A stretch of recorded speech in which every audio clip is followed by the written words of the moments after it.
হযরত ইব্রাহিম যখন বললেন রব্বি হাবলি মিনাস সালিহিন, আল্লাহ রাব্বুল আলামিন এর জবাবে বললেন ফাবাশশারনাহু বিগুলামিন হালিম। আল্লাহ রাব্বুল আলামিন হযরত ইব্রাহিম খলিলুল্লাহকে বললেন ফাবাশশারনাহু বিগুলামিন হালিম, হে আমার খলিল, হে আমার বন্ধু, আমি আপনাকে এমন সন্তানের সুসংবাদ দিচ্ছি। আলহামদুলিল্লাহিল আকরামিল্লাযী খালাকাল ইনসানা ওয়া কাররামা ওয়া আল্লামাহু মিনাল বায়ানি মা লাম ইয়ালাম ফাসুবহানাল্লাযী লা ইহসা ইমতিনানুহু باللسان ولا بالقلم ونشهد أن لا إله إلا الله وحده لا شريك له الذي أرسله بالحق بشيرا ونذيرا وداعيا إلى الله بإذنه وسراجا وقمرا منيرا فقد قال الله تعالى في كلامه المجيد وفي الفرقانه الحميد। সবাই বলুন আউযু বিল্লাহি মিনাশ শাইতানির রাজীম। বিসমিল্লাহির রাহমানির রাহিম। রব্বি হাবলি মিনাস সালিহিন ফাবাশশারনাহু বিগুলামিন হালিম। وقال رسول الله صلى الله عليه وسلم طلب العلم فريضة على كل مسلم ومسلمة. وقال الله تعالى إن الله وملائكته يصلون على النبي يا أيها الذين آمنوا صلوا عليه وسلموا تسليما। সকলে মুহাব্বতের সঙ্গে জবান থেকে দরুদ ইব্রাহিম পড়ি। আল্লাহুম্মা সাল্লি আলা মুহাম্মাদিন ওয়া আলা আলি মুহাম্মাদ কামা সাল্লাইতা আলা ইব্রাহিম ওয়া আলা আলি ইব্রাহিম ইন্নাকা হামিদুম মাজিদ। اللهم بارك على محمد وعلى آل محمد كما باركت على إبراهيم وعلى آل إبراهيم إنك حميد مجيد।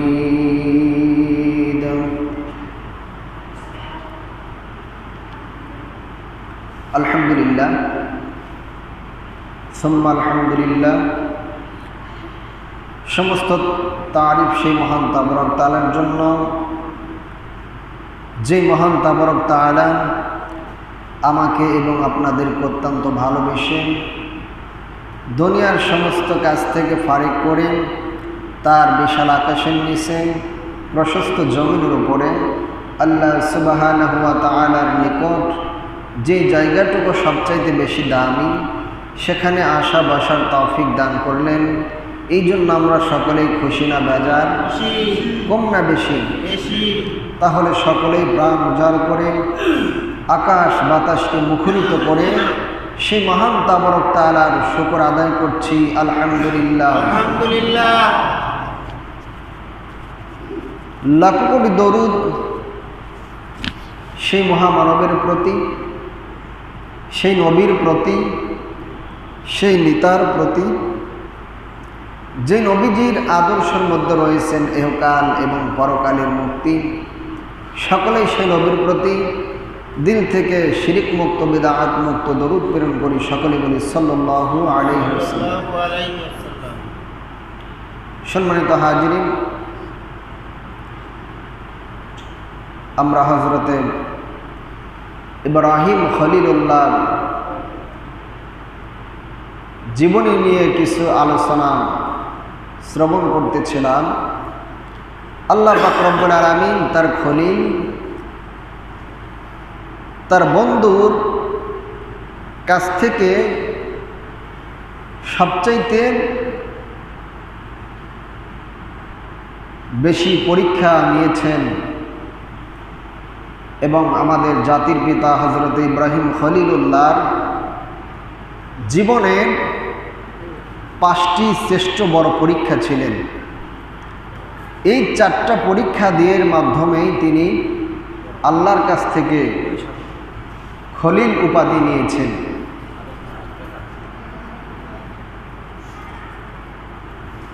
হযরত ইব্রাহিম খলিলুল্লাহ জীবনের যে 5টা বড় পরীক্ষা ছিলেন, প্রথম পরীক্ষায় তিনাকে দিতে হয়েছিলেন উকুদু ফিন্নার, আগুনের মধ্যে ঝাঁপ দেওয়া।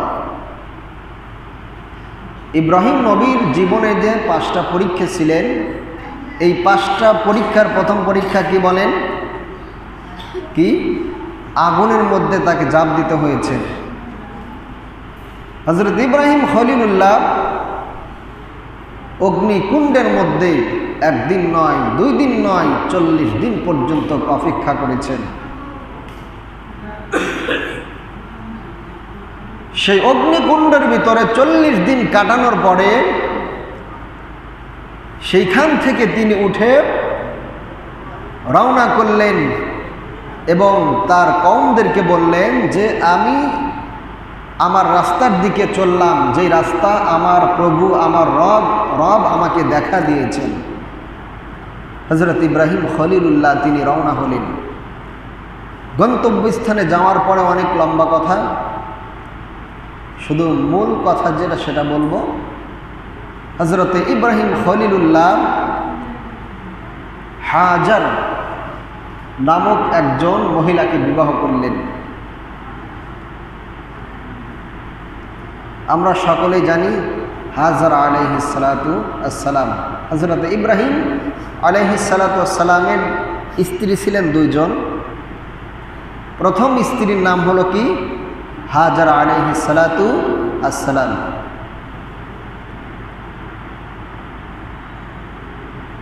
হাজার তো হযরত ইব্রাহিম আলাইহিস সালাতু আসসালাম যখন বিবাহ করলেন, বিবাহ করার পরে তিনার আর সন্তান হয় না। অনেক দিন চলে যাওয়ার পরে যখন ইব্রাহিম আলাইহিস সালাতু আসসালামের বয়স যখন 86 বছর, কত বছর? 86 বছর। আরো জোরে বলেন, কত বছর? 86 বছর। 86 বছর বয়স যখন, তখন তিনি কান্নায় ভেঙে পড়লেন। সন্তান হয় না তো, স্ত্রীও বিদ্যা হচ্ছেন, হযরত ইব্রাহিম খলিলুল্লাহ বিদ্যা হয়ে যাচ্ছেন। আল্লাহর কাছে দোয়া করলেন। হযরত ইব্রাহিম খলিলুল্লাহ আল্লাহ রাব্বুল আলামিনের কাছে তিনি দরখাস্ত করলেন, দোয়া করলেন। হযরত ইব্রাহিম আলাইহিস সালাতু ওয়াসসালাম তিনি বললেন, ও রাব্বি হাবলি মিনাস সালিহিন। আল্লাহু আকবার বলেন। হযরত ইব্রাহিম বললেন, হায় আমার প্রভু, হায় আমার প্রতিপালক, আপনি আমাকে একটা নেককার সন্তান দিন। কি বললেন? রব্বি হাবলি মিনাস সালিহিন, আপনি আমাকে একটা নেককার সন্তান দেন। কত বছর পার হওয়ার পরে? 86 বছর পার হওয়ার পরে যখন সন্তান হচ্ছে না, তখন আল্লাহর কাছে বললেন রব্বি হাবলি মিনাস সালিহিন, হায় আমার রব, হায় আমার প্রতিপালক, আপনি আমাকে একটা নেককার সন্তান দেন। এই জন্য আমাদের জাতির পিতা ইব্রাহিম আলাইহিস সালাম শিখিয়ে দিয়েছেন সন্তান চাওয়ার জন্য আল্লাহর কাছে কেমন করে কোন তরিকাতে চাইতে হবে। আল্লাহর কাছ থেকে নেক সন্তান চাইতে হবে। খালি সন্তান পৃথিবীতে আসলেই হবে না। কত মা বাবার তো কত সন্তানই আছে, হ্যাঁ?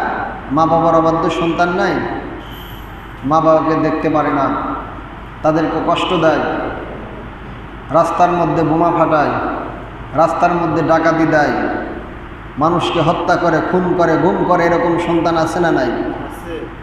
এই জন্য সন্তান যখন আল্লাহর কাছে চাইতে হবে, আল্লাহর কাছে বলতে হবে আল্লাহ আপনি আমাকে একটা নেককার সন্তান দেন।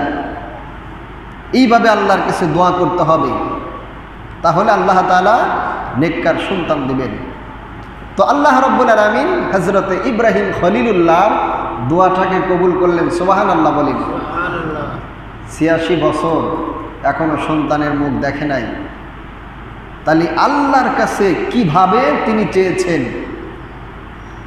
আল্লাহর কাছে চাওয়ার তরিকাটা কেমন ছিল, ঢংটা কেমন ছিল, কিভাবে আল্লাহর কাছে চাইলেন যে আল্লাহ রাব্বুল আলামিন হযরত ইব্রাহিম খলিলুল্লাহ 86 বছর পার হয়ে যাচ্ছে, এখনো সন্তান হয় না, আল্লাহর কাছে এমনভাবে চাইলেন আল্লাহ রাব্বুল আলামিন হযরত ইব্রাহিমের দোয়া কবুল করলেন। সুবহানাল্লাহ। হযরত ইব্রাহিম যখন বললেন রব্বি হাবলি মিনাস সালিহিন, আল্লাহ রাব্বুল আলামিন এর জবাবে বললেন ফাবাশশারনাহু বিগুলামিন হালিম। আল্লাহ রাব্বুল আলামিন হযরত ইব্রাহিম খলিলুল্লাহকে বললেন ফাবাশশারনাহু বিগুলামিন হালিম, হে আমার খলিল, হে আমার বন্ধু, আমি আপনাকে এমন সন্তানের সুসংবাদ দিচ্ছি যে সন্তানটা হবে কি আলিম হালিম। ফাবাশশারনা বিগুলামিন হালিম, যেই সন্তানটা হবে বুদ্ধিমতী। সুবহানাল্লাহ বলেন। আল্লাহ বললেন যে ইব্রাহিম আমি তোমার দোয়াকে কবুল করেছি, আমি তোমাকে সন্তান তো দেবই বটে, তবে তোমাকে আমি এমন একটা সন্তান দেব যে সন্তানটা হলো নিরিবিলি স্থির এবং বুদ্ধিমতী সন্তান আমি তোমাকে দান করব। আল্লাহ পাক রব্বুল আলামিন হযরত ইব্রাহিম খলিলুল্লাহকে সন্তান দান করলেন 86 বছরে। কয় বছরে? 86 বছর যখন, তখন তিনি আল্লাহর কাছে দোয়া করলেন, আল্লাহ তার দোয়া কবুল করে তাকে সুন্দর একটা সন্তানের সুসংবাদ দিলেন। আমাদের দেশের মধ্যে, আমাদের এলাকার মধ্যে 86 বছর বয়সের মুরব্বী আছে না নাই? হ্যাঁ, এরকম মানুষ কি সন্তান দিতে পারে? 86 বছর তো অনেকেরই হয় না। আবার 86 বছর যাদের হয়েছে এরকম কি করে, লাঠি বট দিয়ে হাঁটে। 50 বছর, 60 বছর, 70 বছর হয়ে গেলে শেষ, একা চলতে পারে না। তো আল্লাহ রাব্বুল আলামিন 86 বছর বয়সে হযরত ইব্রাহিম খলিলুল্লাহকে এমন একটা সন্তান দান করলেন যে সন্তানটা হলো একেবারে বুদ্ধিমতী। এই সন্তান পৃথিবীতে আসার পরে যখন আল্লাহ রাব্বুল আলামিন হযরত ইব্রাহিম খলিলুল্লাহকে এই সন্তান দান করলেন, সন্তান যখন ছোট্ট বয়স, আল্লাহ রাব্বুল আলামিন হযরতে ইব্রাহিম খলিলুল্লাহর 2 নম্বর পরীক্ষা নেওয়ার জন্য প্রস্তুতি হয়ে গেলেন। আল্লাহ ইব্রাহিমকে বললেন, ইব্রাহিম আমি যেই তোমাকে সন্তান দিয়েছি এবং তোমার যে স্ত্রীকে দিয়েছি, তোমার স্ত্রী এবং তোমার সন্তানকে তুমি মক্কার দুদু প্রান্তরে তুমি বনবাস দিয়ে দাও। কি বললেন? মক্কার দুদু প্রান্তে তোমার স্ত্রী এবং তোমার সন্তান ইসমাইলকে তুমি বনবাস করে দাও। তোমার কাছ থেকে, তোমার ভাতৃত্বের মা থেকে, তোমার মায়ের বন্ধন থেকে, তোমার স্ত্রী এবং তোমার সন্তান ইসমাইলকে তোমার কাছ থেকে একেবারে মক্কার দুধু প্রান্তরে, যেখানে মানবহীন, কোনো গাছ নাই, গাছালি নেই, আপনার পানির কোনো ব্যবস্থা নাই, থাকার কোনো ব্যবস্থা নাই, একেবারে মরুভূমি, এইরকম একটা জায়গায় তুমি তোমার সন্তান এবং স্ত্রীকে বনবাস দিয়ে আসো, সেখানে রেখে আসো। যখন ইব্রাহিম আলাইহিসসালামের কাছে এই খবর আসলেন ওহির মাধ্যমে, তখন তার স্ত্রী হাজরা আলাইহিসসালামকে বললেন যে তোমরা রেডি হয়ে নাও। তার সন্তান, শিশু সন্তান হযরত ইসমাইল এবং তার মা হাজরা আলাইহিসসালামকে সহ হযরত ইব্রাহিম খলিলুল্লাহ মক্কার দুদু প্রান্তরে রেখে যখন চলে আসতেছেন, বিবি হাজরা বলতেছেন যে আপনি আমাদেরকে এখানে কেন রাখছেন? তখন ইব্রাহিম খলিলুল্লাহ বলতেছেন যে আল্লাহর পক্ষ থেকে আসছে যে তোমাদেরকে এখানে রাখার নির্দেশ এসেছে। আর আমাদের স্ত্রী হলো কি হইতো যে আপনি কোথায় যান, আপনি যেখানে যান আমাদের সাথে করে নিয়ে যান। এজন্য মুরব্বীরা বলছেন যখন তোমার দুই পাও যেখানে খুশি সেখানে যাও, যখন তোমার চার পাও ভাত কাপড় দিয়ে যাও, যখন তোমার ছয় পাও আব্বু তুমি কোথায় যাও। বুঝতে পারছেন নাকি ব্যাখ্যা করতে হবে? হ্যাঁ, যখন তোমার দুই পাও মানে যখন আপনি বিবাহর পূর্বে যখন আপনি একা ছিলেন, আপনার দুই পাও, আপনার মন যেখানে যাওয়ার চাই সেখানে যাবেন। আপনার মন চাইলো বন্ধুর বাড়ি যা 3 দিন থাকবো, 5 দিন থাকবো, 7 দিন থাকবো, আপনার মন চাইলো আমি ঢাকায় একটু ঘুরতে যাব, কেউ বাধা দিবে? বাধা দেওয়ার মতো কেউ নাই। আপনি নিঃস্বাধীন, আপনার দুই পাও। এজন্য কবি বলছেন যখন তোমার দুই পাও যেখানে খুশি সেখানে যাও, আর যখন তোমার চার পাও ভাত কাপড় দিয়ে যাও। চার পাও মানে যখন আপনি বিয়ে করবেন, আপনার দুই পাও আর আপনার স্ত্রীর দুই পাও, কয় পাও হলো? 4 পাও। যখন তোমার 4 পাও ভাত কাপড় দিয়ে যাও। স্ত্রী বলবে কোথায় যান? হ্যাঁ, আর যখন তোমার 6 পাও আব্বু তুমি কোথায় যাও, মানে যখন আবার বাচ্চা হবে তখন আপনি যেখানে যান বাচ্চা 5 লাগবে আপনার, লাগে না এরকম?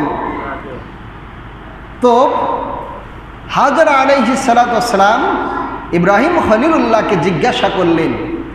তখন ইব্রাহিম আলাইহিসসালাম বললেন যে এটা আল্লাহর পক্ষ থেকে নির্দেশ এসেছে যে তুমি তোমার সন্তান এবং তোমার প্রাণপ্রিয় স্ত্রীকে মক্কার দুদু প্রান্তরে রেখে আসো, এই জন্য আমি তোমাদেরকে এখানে বনবাস দিয়ে গেলাম। ইব্রাহিম আলাইহিসসালামের চিন্তা করেন কতটুকু কষ্ট হয়েছে। আমি আপনি হলে কি করতাম? জীবনের শেষ মুহূর্ত পর্যন্ত গিয়ে 86 বছর পর সন্তানের মুখ দেখতে পেয়েছে, এরকম একটা সন্তান যখন তিনি পেয়েছেন এবং তার প্রাণপ্রিয় স্ত্রীকে সহ সন্তানকে সহ আল্লাহর নির্দেশে যখন বনবাস দিয়ে চলে আসতেছেন, আল্লাহ রাব্বুল আলামিন ইব্রাহিমকে ডাক দিয়ে বললেন, ইব্রাহিম আমি তোমার কাজে সন্তুষ্ট হয়ে গেছি। আল্লাহু আকবার বলে। ইব্রাহিম আলাইহিসসালামের 5টা পরীক্ষার মধ্যে এটা ছিল 2 নম্বর পরীক্ষা। আল্লাহ তো এমনিতেই খলিল দেয় নাই, এমনি তো খলিল উপাধি দেয় নাই, খলিল উপাধি দেওয়ার কারণ আছে। তাহলে 1ম নম্বর কারণ হলো, 1ম নম্বর তিনার যে পরীক্ষা ছিলেন তিনি কি করেছিলেন? অগ্নিকুণ্ডের মধ্যে ঝাঁপ দিয়েছিলেন। আর 2 নম্বর পরীক্ষা হলো তিনি তার সন্তান সহ স্ত্রীকে সহ মক্কার দুদু প্রান্তে কি করলেন? বনবাস দিলেন। আল্লাহ রাব্বুল আলামিন ইব্রাহিমের এই কাজে খুশি হয়ে গেলেন এবং তাকে সুসংবাদ দিয়ে দিলেন। 3 নম্বর পরীক্ষা হল হযরতে ইব্রাহিম খলিলুল্লাহর সন্তান হযরতে ইসমাইল জবিহুল্লাহ যখন এমন বয়সে উপনীত হলেন, তিনি তার বাবার সাথে চলাফেরা করতে পারেন, এরকম বয়সে যিনি তিনি উপনীত হলেন। একদিন রাতের বেলায় হযরত ইব্রাহিম খলিলুল্লাহ তিনি স্বপ্ন দেখতেছেন, কে যেন তাকে বলতেছে, ইব্রাহিম তুমি তোমার প্রিয় জিনিসটা, তুমি তোমার প্রিয় বস্তুটা আল্লাহর রাস্তায় কুরবান করে দাও। সুবহানাল্লাহ। ইব্রাহিম খলিলুল্লাহ সকালবেলায় ঘুম থেকে ওঠার পরে তিনি যখন রাতের বেলায় স্বপ্ন দেখেছেন, কে যেন তাকে স্বপ্নের মধ্যে বলেছে, ইব্রাহিম তুমি তোমার প্রিয় বস্তুটা আল্লাহর রাস্তায় তুমি কুরবান করে দাও। হযরত ইব্রাহিম খলিলুল্লাহ তার উটের পালের ভিতরে যে উটগুলো সবচাইতে বেশি ভালো, উষ্টপুষ্ট তরুতাজা, এরকম 100টা উট আল্লাহর রাস্তায় তিনি কোরবান করে দিলেন। সুবহানাল্লাহ বলে। 100টা উট আল্লাহর রাস্তায় কুরবানি করে দেওয়ার পরে দ্বিতীয় রজনীতে সেম তিনি একই স্বপ্ন দেখলেন। রাতের বেলায় ঘুমের মধ্যে কে যেন ইব্রাহিমকে ডাক দেয়, বলে ইব্রাহিম তুমি তোমার প্রিয় বস্তু, তুমি তোমার প্রিয় জিনিসটা আল্লাহর রাস্তায় কুরবান করে দাও। আবার দ্বিতীয় দিন হযরত ইব্রাহিম খলিলুল্লাহ তার উটের পালের ভিতর থেকে আরো 100টা উট আল্লাহর রাস্তায় কুরবান করে দেয়। দ্বিতীয়বার যখন হযরত ইব্রাহিম খলিলুল্লাহ 100 উট আল্লাহর রাস্তায় কুরবান করে দিল, আবার যখন তিনি রাতের বেলায় ঘুমিয়ে পড়েছেন, তিনি আবার ওই দ্বিতীয়বারের মতো তৃতীয় রজনীতে তিনি স্বপ্ন দেখলেন, কে যেন ইব্রাহিম খলিলুল্লাহকে ডাক দেয়, বলে ইব্রাহিম তুমি তোমার প্রিয় বস্তু আল্লাহর রাস্তায় কুরবান করে দাও। হযরত ইব্রাহিম আবার 100 উট আল্লাহর রাস্তায় কুরবানি করে দিল, কিন্তু মনের মধ্যে তৃপ্তি নাই। তিনি এই বিষয়গুলো উপলব্ধ করতে লাগলেন, চিন্তা করতে লাগলেন, ভাবনা করতে লাগলেন, কি ব্যাপার আমি 100টা উট আল্লাহর রাস্তায় কুরবান করে দিলাম, তারপরেও আমি দ্বিতীয় রজনীতে একই স্বপ্ন দেখলাম।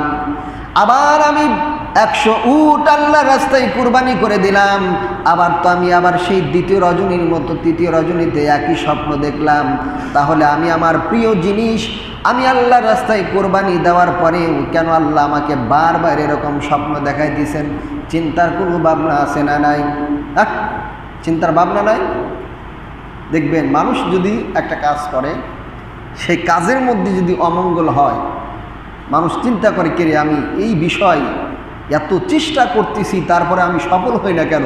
একটু চিন্তার বিষয় আছে কিনা বলেন, যে কি কারণে আমার এই কাজটার থেকে আমি সফল অর্জন করতে পারতেছি না, এটার কারণ তো আছেই। তখন সে তদন্ত করতে থাকে, চিন্তা ফিকির করতে থাকে যে কি যেন আমার একটা ভুল হচ্ছে। ইব্রাহিম খলিলুল্লাহ চিন্তা করতে লাগলেন আমার প্রিয় বস্তুটা কি। তিনার আর বুঝতে বাকি রইল না, আমার প্রিয় বস্তু হলো আমার কলিজার টুকরা হযরত ইসমাঈল। আল্লাহ রাব্বুল আলামিন হযরত ইব্রাহিম আলাইহিস সালাতু ওয়াস সালাম তিনাকে ডাক দিয়ে বলেন, হযরত ইব্রাহিম আলাইহিস সালাতু ওয়াস সালাম বলেন, فلما بلغ معه السعي قال يا بني إني أرى في المنام أني أذبحك فانظر ماذا ترى قال يا أبت فعل ما تؤمر ستجدني إن شاء الله من الصابرين। আল্লাহর পয়গম্বর হযরত ইব্রাহিম আলাইহিস সালাতু ওয়াস সালাম স্বপ্ন দেখার পরে তার সন্তান হযরত ইসমাঈল আলাইহিস সালাতু ওয়াস সালামকে বললেন। হযরত ইসমাঈল আলাইহিস সালাতু ওয়াস সালাম এমন একটি বয়সে উপনীত হয়েছেন, ফালাম্মা বালাগা উস-সা'য়া, তিনি এমন বয়সে উপনীত হয়েছেন যে তিনি তার বাবার সঙ্গে চলাফেরা করতে পারেন, এরকম বয়সে উপনীত হয়েছেন। আল্লাহর পয়গম্বর হযরত ইব্রাহিম আলাইহিস সালাতু ওয়াস সালাম তার কলিজার টুকরা ইসমাঈলকে ডেকে বললেন, ক্বালা ইয়া বুনাইয়া ইন্নী আরানি ফিল মানামি, হে আমার বৎস, হে আমার সন্তান, হে আমার কলিজার টুকরা, আজ রাতের বেলায় আমি একটা স্বপ্ন দেখেছি। কি বলতেছেন? ইব্রাহিম আলাইহিস সালাতু ওয়াস সালাম তার সন্তান ইসমাঈল আলাইহিস সালাতু ওয়াস সালামকে বলতেছেন যে হে আমার সন্তান, হে আমার কলিজার টুকরা, হে আমার বৎস, আমি আজ রাতের বেলায় একটা স্বপ্ন দেখেছি। ইসমাইল বলতেছেন, আব্বাজান আপনি কি স্বপ্ন দেখেছেন? ইব্রাহিম বলতেছেন যে আমি স্বপ্ন দেখলাম আমি তোমাকে জবাই করতেছি। কি করতেছি? তোমাকে আমি জবাই করতেছি। তখন এই কথা বলার পরে ইব্রাহিম আলাইহিস সালাতু ওয়াস সালাম ইসমাইলকে প্রশ্ন করতেছেন, ফানজুর মা যা তারা, এই ব্যাপারে তোমার সিদ্ধান্ত কি? আমি যে স্বপ্ন দেখলাম যে রাতের বেলায় আমি স্বপ্ন দেখলাম রাতের বেলায় আমি তোমাকে জবাই করছি, তো এই ব্যাপারে তোমার মতামত কি, তোমার অভিমত কি? তখন হযরত ইব্রাহিম আলাইহিস সালাতু ওয়াস সালাম এই কথা বলার পরে ইসমাইল বলতেছেন, ক্বালা ইয়া আবাতি ফাআল মা তু'মার, হে আমার পিতা, আপনি স্বপ্নের মধ্যে যে আদিষ্ট হয়েছেন আপনি সেই কাজ কার্যক্রম করেন। সুবহানাল্লাহ বলেন। দেখেন ওই যে আল্লাহ আগেই কি দিছেন, ইব্রাহিমকে সুসংবাদ দিয়েছেন যে ইব্রাহিম তুমি যখন আমার কাছে দোয়া করেছো যে আল্লাহ আমাকে একটা সন্তান দেন, আল্লাহ বলছেন ইব্রাহিম আমি তোমাকে তো সন্তান দেবই, তবে এমন সন্তানের আমি তোমাকে সুসংবাদ দিচ্ছি যে সন্তানটা হলো একেবারে ধৈর্যশীল সন্তান। দেখেন কেমন সন্তান। বাবা বলতেছেন যে আমি স্বপ্ন দেখলাম যে আমি তোমাকে জবাই করছি, এই ব্যাপারে তোমার অভিমত কি? সন্তান ইসমাইল বলতেছেন, হে আমার পিতা, আপনি যেই কাজে আদিষ্ট হয়েছেন সেই কাজ আপনি বাস্তবায়ন করেন। সুবহানাল্লাহ বলেন। আল্লাহ তো এমনি ইমামুল মুসলিমিন বানাই নাই, সমস্ত মুসলিম জাতির মিল্লাত আল্লাহ এমনিতেই বানাই নাই। ইন্নী আবিকুম ইব্রাহিম আল্লাহ এমনিতেই বানাই নাই। চিন্তা করে দেখেন ৮৬ বছর পর্যন্ত তার কোনো সন্তান নাই, ৮৬ বছর পরে একটা সন্তান পাইছেন, এই সন্তানকে আল্লাহ বলতেছেন কি করো? জবাই করো।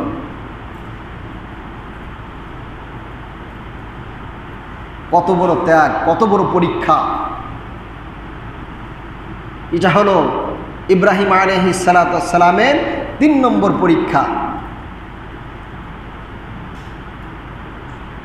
হযরত ইব্রাহিম খলিলুল্লাহ যখন তার পুত্র, তার সন্তান ইসমাইলকে কথা বললেন, তখন ইসমাইল আলাইহিস সালাতু ওয়াস সালাম বললেন, সাতাজাদুনি ইনশাআল্লাহু মিনাস সাবিরিন। আল্লাহু আকবার বলেন। হযরত ইসমাইল আলাইহিস সালাতু ওয়াস সালাম বলেন, আপনি আমাকে, আল্লাহ যদি চায় আপনি আমাকে ধৈর্যশীলদের সাথে পাবেন। আল্লাহু আকবার বলেন। যে আপনি আপনার কাজ বাস্তবায়ন করেন এতে আমার কোনো অভিমত নাই, আমি ইনশাআল্লাহ এই ব্যাপারে আমি ধৈর্যশীল হয়ে থাকব। আপনি আপনার কাজ করতে থাকেন, আমি এই ব্যাপারে একেবারে ধৈর্যশীল হয়ে থাকব। তখন হযরত ইব্রাহিম খলিলুল্লাহ ইসমাইলকে জবাই করার জন্য তার স্ত্রী হাজারার কাছ থেকে নিয়ে মরু প্রান্তের দিকে রওনা হলেন। অনেক দূর যাওয়ার পরে যেখানে কোনো মানুষ নেই, মরুভূমি, এইরকম স্থানে যাওয়ার পরে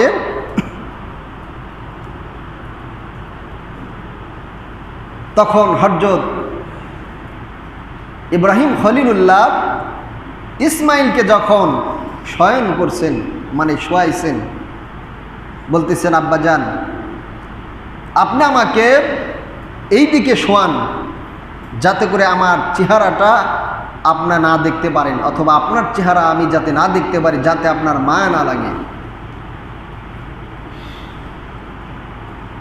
যখন হযরত ইসমাইল আলাইহিস সালাতু ওয়াস সালামকে শয়ন করার পরে যখন তরবারি দিয়ে এরকমভাবে জবাই করবে আল্লাহ পাক রব্বুল আলামিন, তখন হযরতে ইব্রাহিম আলাইহিস সালাতু ওয়াস সালামকে ডাক দিয়েছেন, ওয়ানাদাইনাহু আইয়া ইব্রাহিম। আল্লাহু আকবার বলেন। আল্লাহ ইব্রাহিমকে ডাক দিচ্ছেন কখন? যখন ইসমাইলকে শয়ন করছে, হাত বাঁধা, পাও বাঁধা, কল্লাটা কিবলা মুখে দেওয়া, তরবারিটা নিয়ে যখন ইসমাইল আলাইহিস সালাতু ওয়াস সালামের কল্লার সামনে রেখে বিসমিল্লাহি আল্লাহু আকবার বলে যখন তরবারি চালাবেন, তখন আল্লাহ ডাক দিছেন, কি বলে ডাক দিছেন দেখেন, ওয়ানাদাইনাহু আইয়া ইব্রাহিম قد صدقت الرؤيا إنا كذلك نجزي المحسنين আল্লাহ বলছেন ইব্রাহিম, ডাক দিচ্ছেন ইব্রাহিম, قد صدقت الرؤيا, অবশ্যই তুমি তোমার স্বপ্নকে বাস্তবায়ন করেছো। আল্লাহু আকবার বলেন। আল্লাহু আকবার। তখন আল্লাহ রাব্বুল আলামিন হযরত জিবরাইলকে ডাক দিয়েছেন, জিবরাইল, আমার বন্ধুর স্বপ্ন আমার বন্ধু কি করছেন? পূরণ করছেন, বাস্তবায়ন করছেন। তুমি তাড়াতাড়ি করে জান্নাতের ভিতর থেকে একটা দুম্বা লয়া আমার বন্ধুর সন্তান ইসমাইলের পরিবর্তে তার ছুরির নিচে দিয়ে দাও। আল্লাহু আকবার বলে। আল্লাহু আকবার।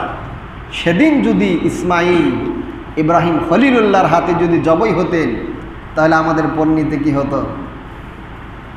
আল্লাহ পাক পরীক্ষার জন্য আমাদের সন্তানদেরকেও আমাদের হাতে জবাই করার কথা বলতেন। তাহলে চিন্তা করেন আল্লাহ কেমন পরীক্ষা নিয়েছেন। আর যদি আমাদের একটু পরীক্ষা আসে, সংসারের মধ্যে যদি একটু অভাব আসে, নিজেদের ভিতরে যদি একটা চিন্তা পেরেশানি আসে, আমরা তো আল্লাহ গালি দিতেও দ্বিধাবোধ করি না, আছে না নাই? আমি এর আগেই পূর্বেই বলেছিলাম যে আল্লাহর নিকটবর্তী যেই বান্দা হবে, ওই বান্দার প্রতি আল্লাহর পরীক্ষা তত বেড়ে যাবে। আল্লাহ পাক রব্বুল আলামিন বান্দাদেরকে বিভিন্নভাবে পরীক্ষা করে থাকেন, কাউকে সম্মান দিয়ে, কাউকে অসম্মান দিয়ে, কাউকে ধন দিয়ে, কাউকে সম্পদ দিয়ে, কাউকে ছেলে সন্তান দিয়ে, আবার কাউকে নাও দিয়ে। আল্লাহ রাব্বুল আলামিন বলেন, আল্লাযী আত'আমাহুম মিন জু ওয়া আমানাহুম মিন খাউফ। আল্লাহ বলেন, আমি মানুষকে পরীক্ষা করে থাকি ক্ষুধার্ত দিয়ে। জু মানে হলো ক্ষুধার্ত, এমন অভাব এমন অনটন আমি তাকে দেই, দেখে আমার বান্দা এই অভাবের মধ্যে পড়ে, এই অভাবের অনটনের মধ্যে পড়ে আমি আল্লাহকে ভুলে যাই কিনা। ওয়া আমানাহুম মিন খাউফ, আবার আমি আমার বান্দাকে ভয় দেখে, ভয়ের মাধ্যমে আমার বান্দাকে আমি পরীক্ষা করে থাকি। আল্লাহ পাক রব্বুল আলামিন এভাবে পরীক্ষা করে থাকেন তার বান্দাদেরকে।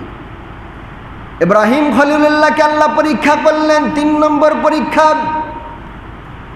যখন তার কলিজার টুকরা এমন সন্তান, যেই সন্তানকে যখন আল্লাহর হুকুমে যখন জবাই করবেন, আল্লাহ রাব্বুল আলামিন জিবরাইলকে ডাক দিয়ে বলে, জিবরাইল যাও যাও, জান্নাতের ভিতর থেকে একটা দুম্বা লইয়া আমার বন্ধু ইব্রাহিম খলিলুল্লাহর তরবারির নিচে দিয়ে দাও।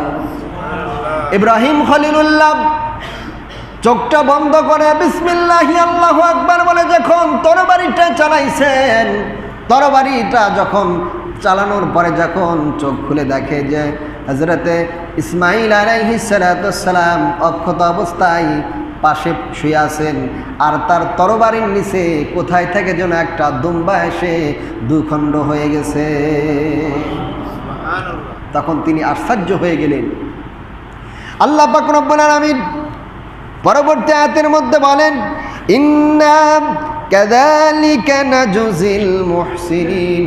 আল্লাহ বলেন, অবশ্যই আমার মুহসিন বান্দা যারা, তাদেরকে আমি এরকম প্রতিদান দিয়ে থাকি।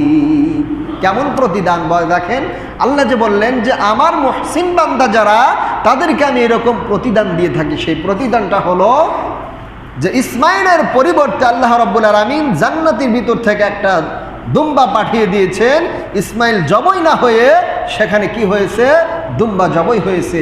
এই জন্য আল্লাহ বলতেছেন, ওয়াকাযালিকা নাজজিল মুহসিনিন, অনুরূপভাবে আমার মুহসিন বান্দাদেরকে আমি কি দিয়ে থাকি?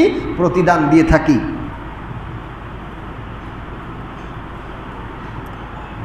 এই জন্য আল্লাহ পাক রব্বুল আলামিন আমাদের জাতির পিতা হযরতে ইব্রাহিম খলিলুল্লাহর এভাবেই পরীক্ষা নিয়েছিলেন। আল্লাহ রব্বুল আলামিন বলেন, ইন্নাহা উলাউল বালাউল মুবিন, নিশ্চয় এটা ছিল মহান বড় একটা পরীক্ষা। ও ফাদাইনাহু বিযিহিন আযীম, এবং ইসমাইলের পরিবর্তে জান্নাতের ভিতর থেকে একটা দুম্বা আমি কি করলাম, জবাই করে দিলাম। এটা ছিল হলো ইব্রাহিমের জন্য মহান বড় একটা পরীক্ষা। সম্মানিত হাজিরিন, হযরত ইব্রাহিম আলাইহিস সালাতু ওয়াস সালামের এটা ছিল সবচাইতে বড় পরীক্ষা। ইব্রাহিম আলাইহিস সালাতু ওয়াস সালামের যেই 5টা পরীক্ষা ছিলেন, প্রথম নম্বর পরীক্ষা হলো আল্লাহর হুকুমে তিনি অগ্নিকুণ্ডের মধ্যে 40 দিন কাটাইছেন। আর 2 নম্বর হলো তার সন্তান এবং তার স্ত্রী হাজারা সহ তিনি মক্কার দুদু প্রান্তরে তাদেরকে বনবাস দিয়েছিলেন। আবার সন্তান যখন তার বাবার সাথে চলাফেরা করতে পারে এমন বয়সে যখন উপনীত হয়েছেন, আল্লাহ রাব্বুল আলামিন ইব্রাহিমের কাছ থেকে পরীক্ষা নিয়েছেন, তুমি তোমার সন্তানকে আল্লাহর জন্য কুরবান করে দাও।